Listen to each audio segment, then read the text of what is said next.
If we can do it without the money, now imagine if we just add a few dollars and we'll be right there next year. So Coach Prime, man, you made me happy for that. Coach Prime, man, I think Coach Prime is watching the show, guys. I really feel like Coach Prime is watching the show.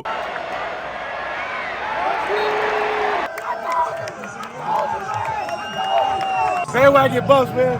Hell of a game. 2 went for 500. BWB. Bandwagon Buffs. That's right. Buff Nation, what up? BWB, my bandwagon Buffs. What it is, what it does, and what it's gonna be. It's your man's Harry Billion. Welcome to the Liberian Perspective. Please do me a favor and smash that subscribe button. Make sure to give me the thumbs up. And don't forget to hit that bell notification so that you can get the videos as soon as I upload it to YouTube. All right, family, I gotta go ahead and get into this video real quick, so that's all the business I got. You know what time it is. Let's work. What's going on, guys? I want to thank everybody that joined my live stream at noon, guys. Thank you so much. We had a lot of fun on that, but I had to jump back on here and do a video because there's a lot of moving pieces. I wanted to make a specific video that highlighted all of those moving pieces, the decommits, the transfer portal information, and then, guys, we can have a conversation in the comments, okay? We were literally just talking about this on the TLP Sports Club live show about Coach Prime's words. We were just talking about the fact that Coach Prime is asking these young men to play for the love of the sport. But guess what? It seems as if either Coach Prime watched the show or he was already thinking this. So I don't know if you guys want to credit me for bringing up these topics or talking about the real stuff that goes on in Coach Prime's mind and then having another conversation to say, hey, is that realistic or is it not realistic? So if you didn't agree with me or you agree with me, Coach Prime has changed his tone. So let's go ahead and go to what Coach Prime has said currently about the NIL situation. You guys are going to have to put some respect on my name for sure after this one. Like I'm telling you, I think Coach Prime is watching me. Let's go. Colorado Buffaloes wired at usatoday.com. This one right here says Deion Sanders calls on Colorado collectives to help land top talent. Some kids cost, he says. And this one was written by Matt Wiley. So let's go to it. This is so exciting for me because I feel like we just had this conversation on my live show. This is so exciting for me to give you guys this information. So pay attention. The Colorado Buffaloes will be a prominent program in the transfer portal and via the recruiting front once again this offseason. However, they have also suffered a few decommitments as of late, including one from a class of 2025 quarterback Anwan Hill Jr. Guys, it's not Antoine, it's Anwan Hill Jr. on Sunday. Still, players want to come to Boulder to play for Coach Prime. After Colorado's season finale on Saturday, Sanders was asked about the recruiting resources his program has from a financial standpoint. Coach Prime had plenty to say. From Brian Howell of Buff Zone, we're getting there, Sanders said. We definitely need giving. Okay? Let me read that again. We're getting there, Sanders said. We definitely need giving. You know what I mean? It's unfortunate to say this, but kids cost. It's unfortunate to say this, but kids cost. It's unfortunate to say this, and I have not charted this yet, but I'm gonna ask for the numbers. If you start thinking about the top several teams in the country, and let's see what was spent on assembling the teams. We can sit and talk about great coaching and great this and great all we want, but it's a credit card swipe some kind of way with all these guys going into the playoffs, right? I understand that. Put some respect on Harry B and the TLP Sports Club channel. We just talked about this, and this was one of the things that I brought up. We went in. Play for the love of the sport. You can love the sport, but you still gotta get paid when other teams are doing exactly the same thing. Just think about it. These are very candid comments coming from Coach Prime, but he's right. The best players usually cost money to land. If the Buffs want to attract some of the top players in the game, it will definitely cost them. You see what I'm saying? I mean, look, listen, I say these things and some people like literally unsubscribe to my channel because I'm saying something against Coach Prime. Coach Prime knows what he's talking about. How dare you question Coach Prime's motives? How dare you say these kids should play for the money, blah, blah, blah. I'm telling you, man, I bring up these hypotheticals because I feel as if this is where the game is. We did a whole live based on this information. So when I'm saying these things, I'm not just saying them because I want to speak against Coach Prime. That is not what I'm doing. I'm actually stating these things because I know that is the nature of college football currently. So did Coach Prime watch our show? I don't know. I can't confirm that. The good players are going to cost money. You cannot say that the players don't love the game. You love the game, but listen, you can love something and still want to get paid for your talent. And Coach Prime understands that. That's the message that I was trying to portray. Coach Prime on one end is saying, listen, we're not a piggy bank. We're not an ATM. If you're going to come over here to play, you got to come over here for the love of the sport. You got to play the game to win. No matter how way you look at it. You can look at it up, down, sideways, like I said before. You got to play the game to win. So this has nothing to do with cheating the game. This is what the NIL is built for. This has nothing to do with morals. It's just the way that the game was built. The game is now built this way. NIL is legal now. You don't have to hide boosters or give gifts in different ways. No, the money is right there. If you go after a player, you better make sure that you come in with a bag, especially if it's a top player or they're going to decommit. Because what's going to happen? Somebody else is going to scoop in there and they're going to offer something. While you keep talking about, oh man, we ain't got no money over here. We're not no piggy bank. You keep saying that. But some of these top players, they're going to ask for some money. It's going to require some money to get these top players, especially the hogs that we need. You want to do it the old school way? By all means, do it the old school way. But it's going to take you longer to do that. You're going to get one or two players that's going to want to do it the old school way. They're going to buy into your system. But you're going to have to take longer to do that. Nowadays, if you want a player, give them the money. It's legal. There's a lot of millionaires in Boulder. There's a lot of millionaires that have graduated from CU. CU got the money. Find out who has the money. Go after them. Tell them what your plans are. Give them your business, your blueprint, whatever it is that you're trying to do. And say, this is why I need the money. And we want to win championships. I want to bring championships to the Big 12 and back to Boulder so that we can celebrate year after year with championship. Look what happened this year. Look what happened when we didn't have the top guys. You got to sell that message. Look, we only lost by a little bit. Look at the line. Look what we need. We only need a few pieces. So if it's going to take a few dollars for us to go secure those guys, we can be in the championship talk next year because we have the players that we need to make it happen. We already got the position players. Now we just need to fill up the trenches and we'll be fine. If we can do it without the money, now imagine if we just add a few dollars and we'll be right there next year. So Coach Prime, man, you made me happy for that. Coach Prime, man, I think Coach Prime is watching the show, guys. I really feel like Coach Prime is watching the show. Good grief. That is a whole change of tune that Harry B and the TRP Sports Club family, we were just talking about that, and I take credit for that. Yes, I do. You can talk about your great coaching and all of that you want, but guess what? This game is about money right now, and a few of you guys will agree with me when we was having that conversation. So I said salute to the whole group that had that conversation with me, man. For sure. Coach Prime has changed his tone, and I am excited about that. That's what's up, guys. This one is by Grant Grubbs. Colorado tight end Caleb Faria enters the NCAA transfer portal. Is that for real?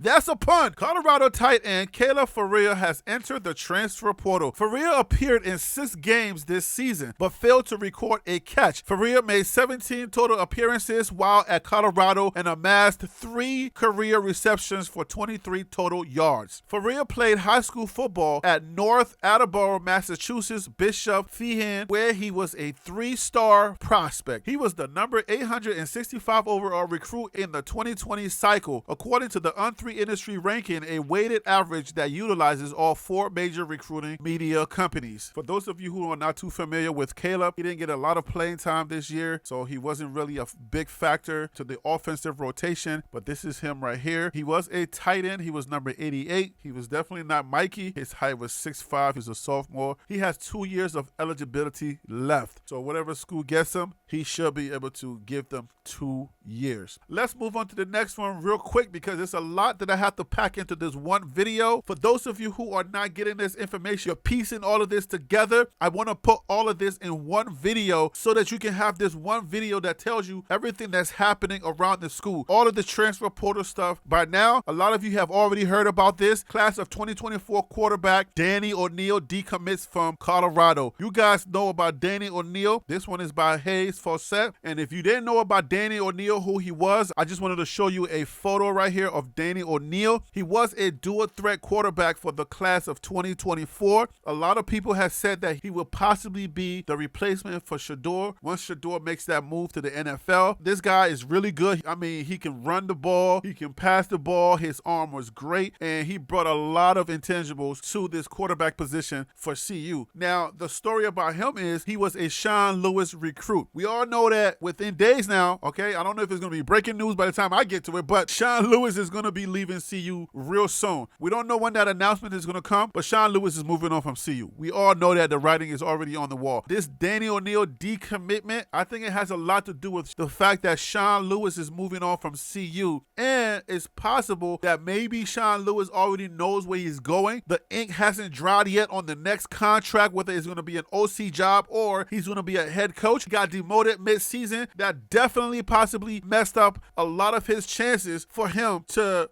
be a top contender to go to a major university. That vote of confidence is probably not going to be, a lot of ADs are probably not going to have that vote of confidence from Sean Lewis, so he was demoted, and there was questions about his play calling, just not having what it takes to make that change that was necessary to push Colorado over, and I don't know that they're going to be taking that chance. So it's possible that Danny ONeal maybe felt some kind of way, or maybe they had some type of conversation, and Danny ONeal was like, maybe he's loyal to the guy that tried to recruit him, and it's going to feel kind of awkward maybe if he stays at CU, and then the guy that he built that relationship with is not there. I'm just saying, like, you know, those are just some of the things that we're talking about. It's just some of the narratives that we're drawing for ourselves without the actual information. So let's move on to the next one, okay? Let's go ahead and just cover this right quick. Another big thing that's going on is that the fact that Shedeur injury diagnosis was something that we just learned about. College football fans are praying for Sherrod Sanders after injury diagnosis. The star signal caller, who threw for 3,230 yards, 27 touchdowns, and just 3 interceptions, ended up not playing in the loss. On Sunday night, the nature of his injury was revealed in a video by Well-Off Media. When speaking to his brother Deion Sanders Jr., who runs the behind-the-scenes video operation, it was revealed that he fractured his back and was severely limited as to what he could do. And he says, it's crazy because I feel good, Shedeur told his brother, but when I start running for real, it's like the idea is, I feel good, but realistically, you can't. I can't even throw right now. There hasn't been a timetable provided at this time. College football fans have already been expressing concern for Sanders, who was the most sacked quarterback in the country. So that is actually a great decision by Coach Prime not to play Shedeur, all right, as we stare at him walking right here. It's not that severe that he can't walk, but the situation that he was in, him not being able to throw, if you play him in this game that they're going to right now, if you play him, you're going to put him at much more risk of that injury getting worse. Let's move on. This one was a big deal. This one is a 4-star quarterback, Antoine Hill Jr. decommits from Colorado. I know a lot of people are calling him Antoine, so you will hear Antoine, but it's an easy slip up,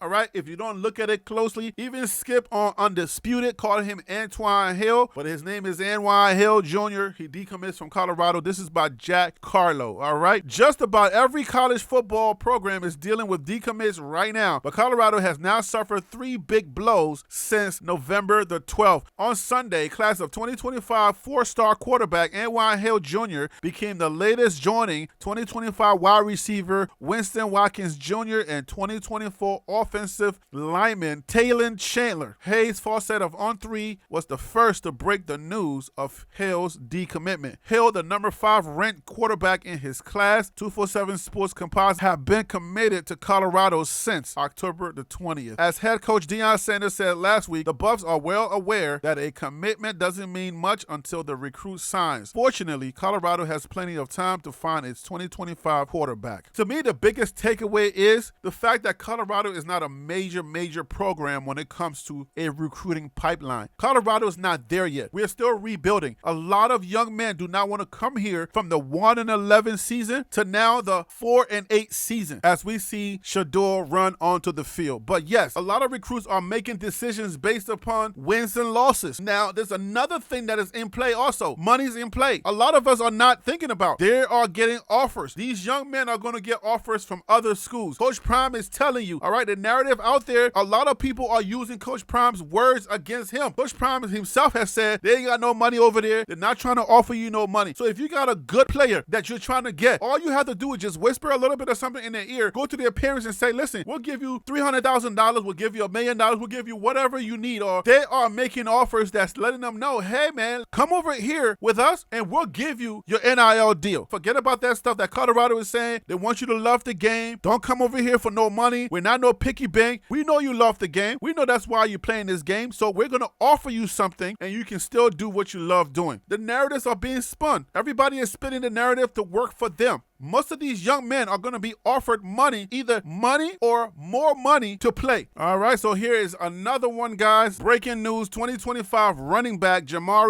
Wilder has decommitted from Colorado per Hayes Fawcett. Wilder is the Buffalo's third decommit in 24 hours. Wilder, a running back, has decommitted from Colorado. Class of 2025 running back Jamal Wilder of Venice, Florida High, announced his decommitment from Colorado Monday afternoon. The 5'9", 185-pound had been committed to the Buffaloes since August. The Sunshine State running back sent a statement to ONeal concerning his decommitment. I have decommitted from Colorado and my recruiting is now 100% open. Jamal Wilder recruiting profile. Wilder ranks as the number 571 player according to the ONeal industry ranking, a weighted average that utilizes all 4 major recruiting media companies. He also taps in as the number 44 running back and the 74th player in the state of Florida. And that's the Nebraska coach right there. You see that young man right there? Black guy.